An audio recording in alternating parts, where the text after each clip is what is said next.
For the longest time now, I've been struggling with whether or not to even make this video. It's a touchy subject, and everyone in my life who knew about this video said it wasn't the best idea. Growing up, everyone always told me, be careful what you put out there on the internet. It's a cruel place where everything and anything you will ever say will last there forever. And that's honestly why you can't find any problematic tweets from me despite my Twitter account being open for almost 6 years now. Part of that might also be because I've always felt excluded or an outsider from my peers, and because of that I never wanted to say any of those words created to hurt groups of people I wasn't a part of. And I bring all this up because making a video about your own personal struggles with depression and suicidal thoughts, it's the toughest thing to talk about. It's harder to talk about it than the American political climate or anything to do with religion, yet my policy of things never to talk about doesn't list depression, yet it does list those last two things. And I'm sorry if this video seems rambly or like a tangent or many tangents. All the videos on this channel, even the two shitty unlisted and unscripted videos, had all points planned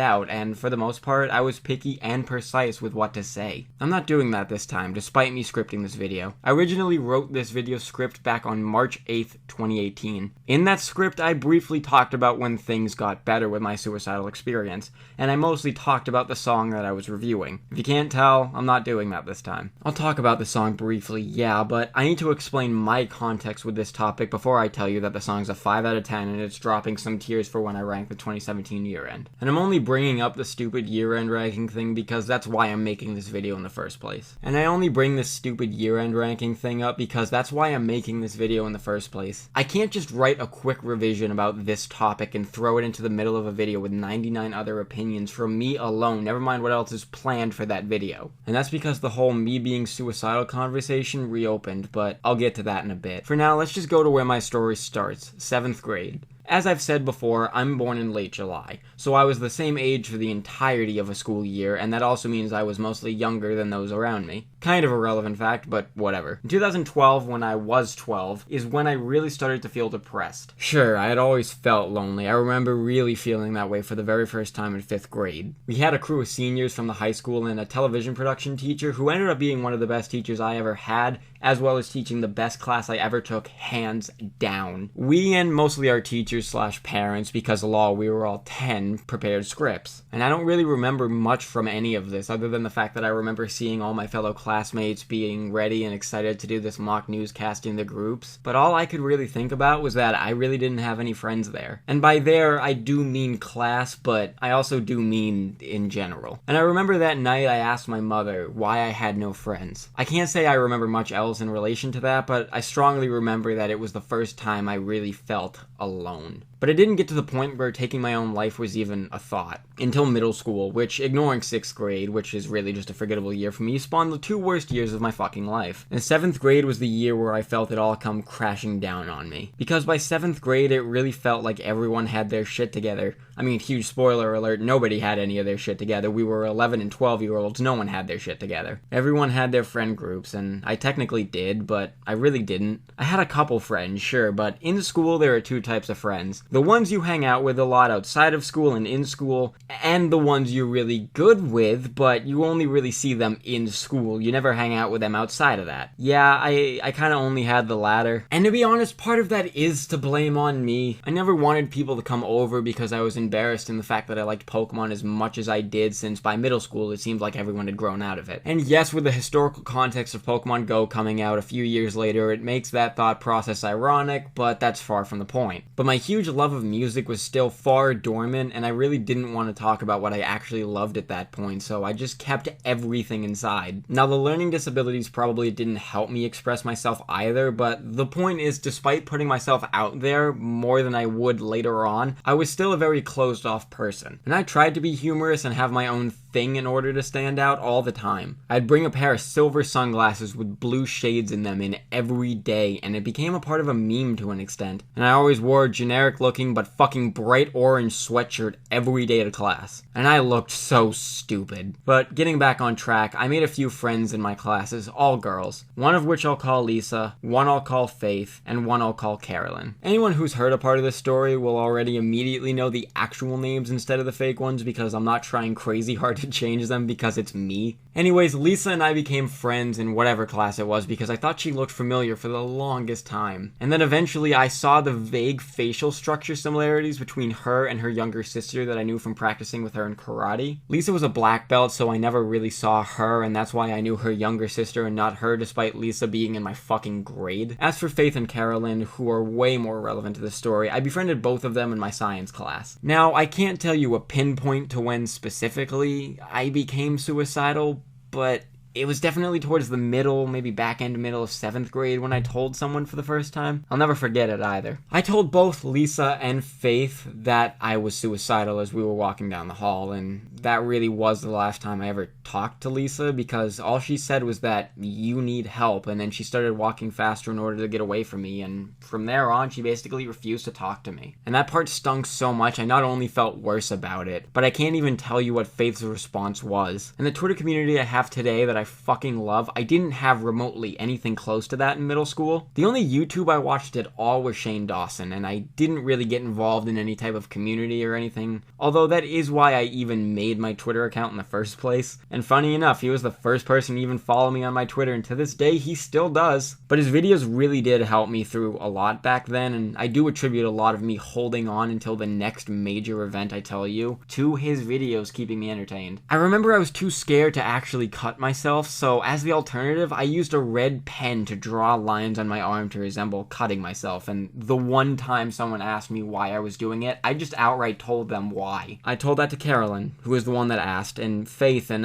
let's go with the name Samantha for the other girl at the 4-person table in my science class at that point. And then there was a bit of 4-way banter about that, even if I really remember that conversation, even if that wasn't that conversation I wanted to have, I didn't really talk about suicide anymore, because both times I did, no one really took me seriously, or I lost a friend over it. Until one day, whether it was a month later or 4, I don't remember, but there wasn't snow on the ground anymore, I remember that much. Faith, Carolyn, and I were all in this group chat on that Kick app, which, side note, all of the notable experiences I had from that shitty app actually turned my life into a living hell, so fuck Kick, by the way. Anyways, in that group chat with the 3 of us, we had such a long argument over the Lord knows what, and I just remember feeling so mad and fed up and ultimately worthless because I thought I was losing the 2 friends that I had left at that point in time. And I just put it out that that day was the day I was going to kill myself, and I remember I powered off my iPod and my own phone because I really thought I was going to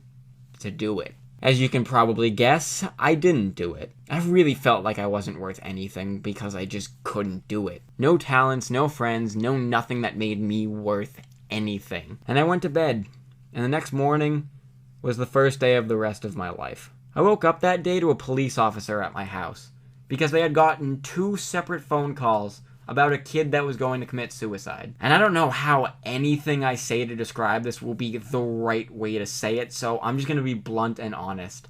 That happening was one of the best moments of my life. Before I even talked to that police officer, I just stopped feeling suicidal for the first time in a long time. Because not only did one person worry enough about my own well-being, never mind the fact that 2 people felt that way and called 911 in order to get someone to come see if I was okay, it was the most meaningful thing anyone has ever done for me. And today I have great fucking people in my life, so let me just say that bar is so fucking high. And I regret never telling them the truth about what happened that day, because at the same time, I didn't want them to continuously worry about me. I told them that I wasn't actually suicidal anymore and that I hadn't been when we had the conversation that led to the police officer coming, but that I was suicidal in the past because obviously I couldn't just cover that up. I didn't necessarily lie to them about what happened and how they changed my life, but I did warp truth to get away from the situation because that point forward, I didn't want to have to talk about suicide ever again. But looking back, I wish I told both of them how I felt. Faith ended up going to a high school in a different town and I didn't really see her for a really long time, and because I'd rather end this portion on a good note, I'll get back to her in a minute. As for Caroline, I did and said a lot of stupid shit that I honestly regret more than anything I have ever and potentially will ever say or do. Even if we still follow each other on Instagram, our friendship definitely ended in freshman year of high school. And I'm not getting into what happened there's too many factors, but even with suicidal feelings involved, despite not being suicidal when all of this went down, the situation that involved me losing her was the worst fucking thing that ever happened in my life, and if I could do anything to go go back in time and prevent it, despite how much it would change my life, and potentially even prevent me from getting to where I am in YouTube today, I'd go back and prevent what happened from happening. No question. And at the 1% chance you're out there and you've actually gotten to this point, just know that you changed my life in ways I could never repay you. And the fact that a 12 to 14-year-old me treated you the way I did is something I will never forgive myself for, never mind the fact I let someone else talk to you like that. And seeing you devote your life to helping those with autism is something I know damn well that you're amazing at, and your heart is just as big as it was the day I met you, if it's not somehow bigger. And even if in my 2 years too late apology I said I get if you don't answer me, and I still get it, just know I'm always here if you want to talk, and you still have my number and can always DM me on Instagram. You saved my life, and I feel like shit for never telling you that among the other garbage shit I so unfairly spewed at you. I'm forever sorry, and I'll be forever grateful. But to circle around and try to lighten the mood a little bit before I delve right back into the darkness, like I said, Faith and I didn't see each other for a very long time, despite how close our paths actually crossed. But one day in like June of this year, I went to her workplace just to regularly browse the stuff they have there when I saw her for the very first time in 4 years.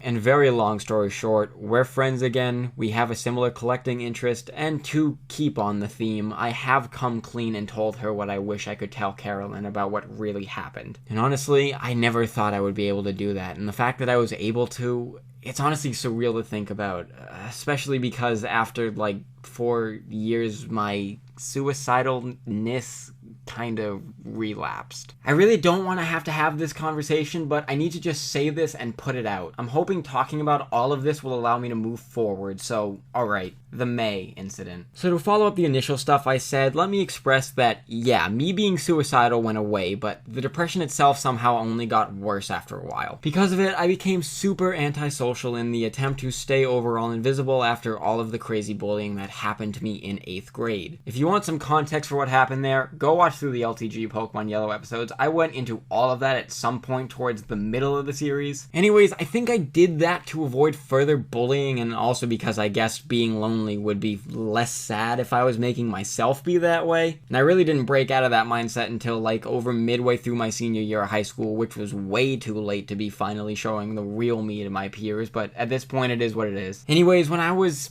3 to 5 years old, I lived on the other end of the country in Arizona, and my family was friends with this other family that lived there that were originally from the buttfuck nowhere that we live now, and both of our families ended up moving to the buttfuck nowhere we live today. And despite me and their oldest daughter being in a similar age range, I'm 2 years older than her, by the time we both had hit middle school, we never really talked with each other that much. And to purposefully skip a detail, I got to a point where I texted her out of the blue to check in on her because I guess she was going through shit, and it's common knowledge with me that I want to help people in any way I can because I never had someone like that in my own life. But after that, we started talking a lot, and really as an only child, she was my sister. I told her everything, and I was more open with her than I have been with anyone that isn't my therapist, which, by the way, I know I'm probably going to show this to you because it's pretty important for you to hear me say all of this, so hi! Anyways, we never hung out outside of our small families getting together every once in a while, especially since I just didn't go out and hang out with people as is. But even then, it got to the point where we did go to the mall together, just the two of us. I got very close to her really quickly, and I think a lot of that is because we've basically known each other our entire lives, but let's be honest,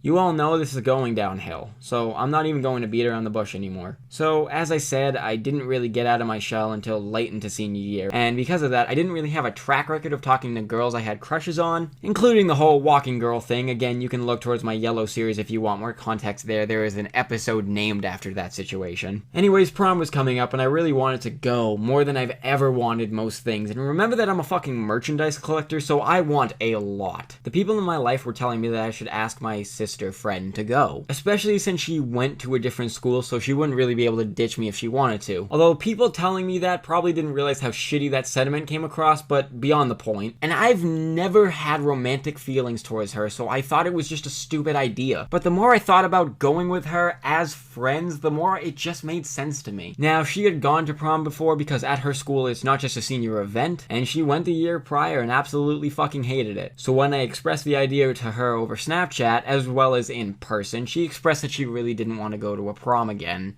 which I fully understood. The people in my life, however, kept pushing me, to the point where I asked pretty bluntly, and a little too honestly if she would consider going with me. And then she said yes. And it was the worst yes I will ever get in my life. Because ever since I got my heart broken in freshman year, my self-hatred and the overall feeling of constant loneliness were at a constant 3-year peak. I never considered suicide in that time period because I knew I had a lot of people in my life that cared about me, so I really just kept pushing forward even if my metaphorical knees just felt so fucking weak. I never considered suicide because I knew I had a lot of people in my life that I cared about, so I really just kept pushing forward even if my metaphorical knees just felt so absolutely weak. But we started planning. I had a tuxedo fitted for me, her mother bought her this beautiful salmon dress, I got a corsage ordered that matched, and less than a week away from prom, I was ready to finally go to a school event and not feel like I'm getting left out on yet another experience. And then it was May 9th, and May 9th happened, and there's a case to be made that it was the worst day of my fucking life. So I'm at school in my study hall. I was listening to Britney Spears' album Glory for the first time to add a score to my Rate Your Music when at 11:35 I got a text from her asking what was happening with prom. I didn't have all the information, so I was trying to get it all together before I gave it all to her, that way she would be fully informed. I like being able to answer all questions as opposed to a few here and there. And literally on May 8th I found out the venue and times. And as I explained all of this to her, she continuously got madder and madder and continued to lash out at me, and as my friends, parents, and therapist all agreed, I didn't say anything to get the treatment I got from her. But as she's lashing out at me, I see this thing I really wanted cracking and crumbling right in front of me. So I leveled with her as I did many times before, including how on occasion I'd go up to my attic and just look out my window with the thoughts about all the struggles I've been dealing with to just end the stress and anxiety I would go through on a daily basis. And as I told her that, her immediate response,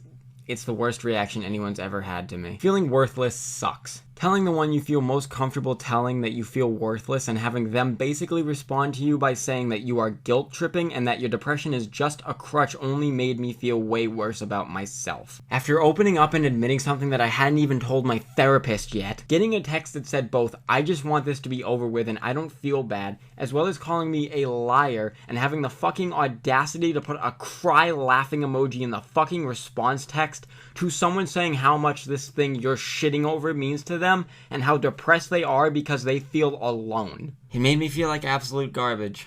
And for the first time not in my own house, I had a panic attack. And to be blunt as all hell, if this happened when I was home, I would have fucking done it. And you don't know how scary that is for me to even be able to admit. And because of the program I was a part of, because of my learning disabilities and the whole antisocial thing, I was allowed to stay up in my study whenever I needed to. And I did skip the rest of my classes that day. I just couldn't do it. And honestly, if I had been alone to my thoughts, who knows what would have happened. But thankfully, my dear friend took one look at me in that last part of that day, as well as seeing the tweets I was putting up, because I really felt worse than I ever have in that moment during that day, and with me you can really tell how I'm feeling by looking at me and seeing my demeanor. And I went home on the bus and I stormed up to my bedroom to just lie in bed and then see what I do from there. But my friend was very concerned for me though, and since she's friends with my best friend John, who lives right next to me, and yes, is the same John I also did/do LTG with, she begged him to go check on me immediately.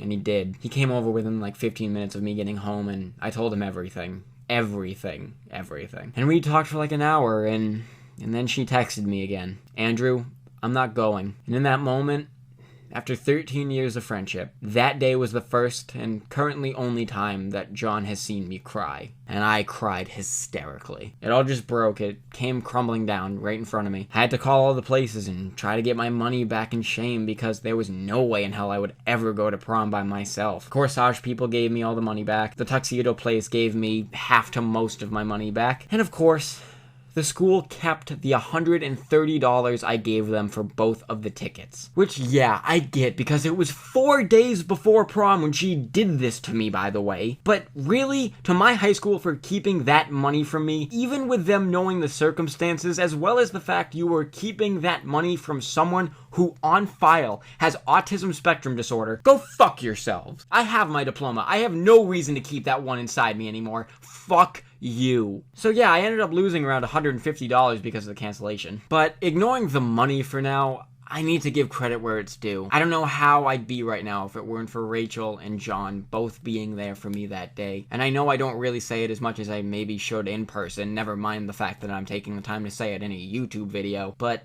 I love both of you so much, and thanks. But to mainly deal with why I would have done it if I was home, it wasn't because I felt like I had no one anymore. I have so many amazing fucking people in my life, and ultimately I won't ever commit suicide because I wouldn't want to give any of the people in my life the burden of having a friend or a loved one die. I was suicidal in that moment because not only did the one I trust the most stab me in the heart, along with the feeling of being an outcast, the daily struggle I had trying to get schoolwork done, to be blunt, I just wanted the pain to stop. And that wasn't feeling more true than the last time I ever felt suicidal, and I hate to say this, but that was a little over a month ago, and I already explained the setup. So I went to a quinceañera. I don't know the family, but my dad and the girl's mom worked together, so we all went. And I was already uneasy about going to this event because of the whole prom denial thing. Look up what a quinceañera is. This is how you spell it. But I kinda didn't have much of a choice, so I went. Now, what if I tell you that every girl around my age that was there were all wearing salmon-colored dresses, and all the guys had salmon-colored bow ties, and the fucking napkins were all salmon. Because that fucking happened, and all my sad thoughts and feelings just came rushing back so fucking fast. It was basically my worst fucking nightmare, but it was real, and I couldn't do it. I stood up, and I walked out of the event, and I didn't go back in. I couldn't do it, and in my worst mental state, I opened my text messages and I texted her. She tried talking to me after she said she wasn't going, but I hadn't texted her since before she canceled on me. I couldn't even think about her or look at Instagram and see her picture without getting furious. There was no way I would be able to keep a level head in a conversation with her, so I just avoided talking to her altogether. I told her I hated her for the long-lasting damage she did to me, and that she would never understand just how deep she dug. And of course, in her fashion in this event, she responded trying to deflect the blame because she couldn't just own up to the fact that she ruined the ending of my final school year for me, as well as making me feel more worse about myself than I have and maybe will ever feel. But those are my stories. As for the initial point of this video, look, I'm not even going to express to you in detail why Logic's 1-800-273-8255 is way worse than I initially said it was over a year ago, because at this point, we all know that's not why I'm really making this video. If you want good points, watch Kumarai Fang's Worst List, watch JV Radio's video topic about this whole song, and get your piece from that. I'll explain it a little more when that year-end ranking does happen, but I guess I'll just say their hearts were in the right place, and you can tell that Logic and Alessia Cara have never felt suicidal. Also, the "who can relate" woo line is probably the worst moment in popular music ever. It's like a 5 out of 10 song, but for a subject as serious as suicide and mental health, you need to be at least an 8 out of 10 for it to not be a huge fucking problem. And to close, I want to pay it forward. My DMs on Twitter are always open until a lot of people ruin it for everyone, so I can try to help in any little way I can. Note that I am not a therapist, or am qualified to be one, or probably will ever be qualified enough to be one, and really you should try seeking therapy. It really works. And from now on, I will leave that database for suicide hotlines in each and every one of my descriptions. If there is anything I can stress to those who feel like everything is pointless and or no one cares about you, let me tell you, things will get better. I know personally it is so hard to believe when people say it. They don't fully know what you're going through, and honestly, they don't need to. They do care about you, whether they know how to correctly express it or not. I know in the end, things are going to work out, even if some days I truly don't believe it. I feel like I self-sabotage so many relationships in my life that when people do shit that they're clearly in the wrong, I still feel like it's all my fault, that with hindsight, I could have prevented all of it from happening. But not everything bad in someone's life is truly their fault. Some people just really suck, and those people are not worth your time. If you're getting bullied, just know their lives suck so much more than yours do, and in the end of the day, if they don't get their shit together, their lives are gonna end with them still being the bad guys. And if you're out there and you feel like you've lost all hope, I promise you, you need to hold on. Because once you find your passion, once you get away from the horrible daily hell you're in, things are gonna get so fucking awesome.